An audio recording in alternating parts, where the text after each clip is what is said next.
If you're someone who loves office supplies like Post-it notes and grid paper, this new collection from Spellbinders is going to be one of your favorites. Hi everyone, I'm Rebecca Keppel. In today's video, I'll be sharing some of the Take Note Collection. It's a really fun and unique collection that you can make a real big variety of cards with. Let's jump right into the card making and I'll share the new supplies as we go. This is the Take Note registration press plates. I'm doing a full bleed image here, so I circle up a little piece of the Spellbinders crafty tape and place it behind some of the BetterPress cardstock and then place that on the clear plate. This is a registration press plate, so it'll come with a piece of acetate that you tape down to the magnetic plate and you're going to keep that in place. Then place the first press plate, which is the horizontal lines. This is going to look like notebook paper. So I have some of the Catherine Pooler Blue Raspberry ink, and I'll just add that on top of that press plate, flip over the clear plate, send it through my die cut machine, and we have those blue lines down there. Next, I'll take the little side line, the margin line, which is going to be red. I'm using Rockin' Red from Catherine Pooler, and do the same thing. So the paper stays in the exact same spot. You don't move that, you don't move the acetate, you're just putting down new plates and taking the old ones away. So I took the line off and now I'll put one of the sentiments down, and there's little images on the acetate to show you where to place each of those sentiments.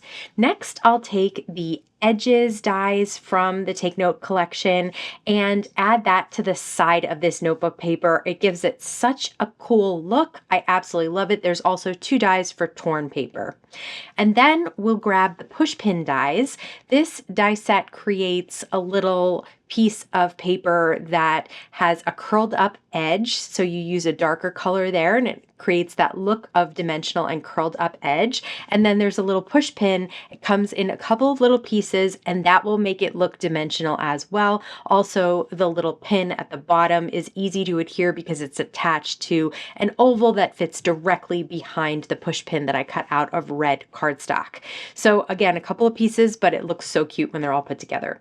This is the Real Color Sentiments press plate and dies. So I love these one pass press plates that cut out and press a bunch of sentiments. So I'm actually foiling this one in some gold foil on white cardstock. And then I love this white foil.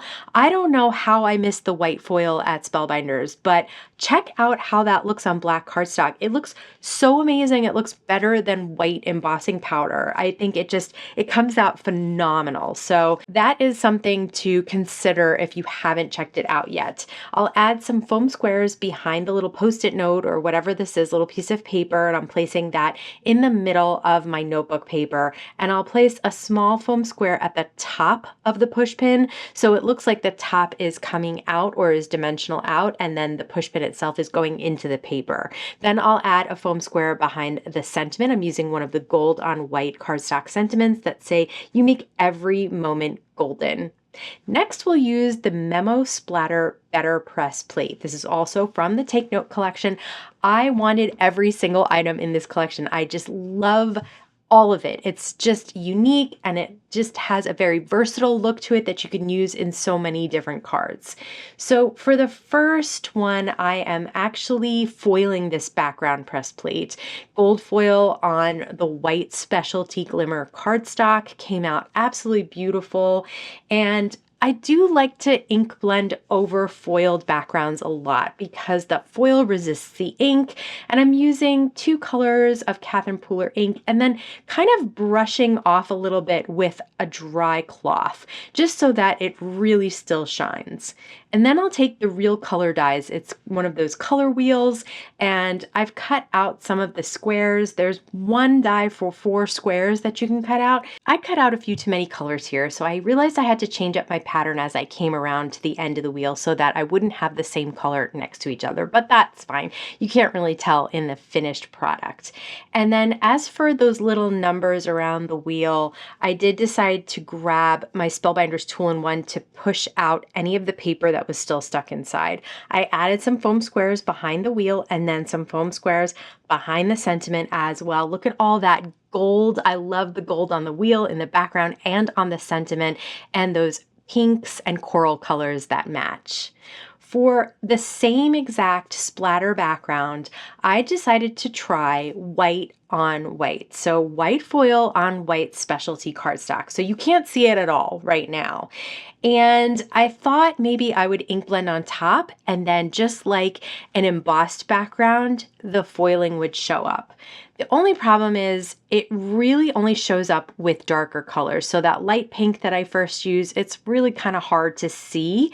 And you do have to buff away a bit of the ink to really see that white foil in the background. But once I got all of the colors down, I decided to add some lemon sorbet here, as well as the other colors I used on the first one. You can see that splatter in white on the background. So I cut that down to 4 by 5 1/4, and I'll add some tape runner behind it and place it down on an A2 piece of white cardstock. So this is my second splatter looking background. For this one, I'm just adding the white on black sentiment to add a little bit of a pop right in the center. It says, "Happy birthday, let's capture the joy."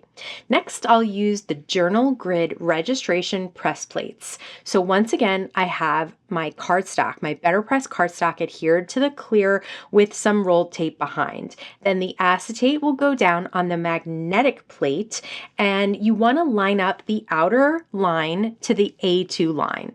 And then the press plate is slightly smaller than A2, so it'll go on an inner line. There's a rectangle on the inside and the outside, and it's very easy to line it up. This way you'll have a perfect image on your A2 card.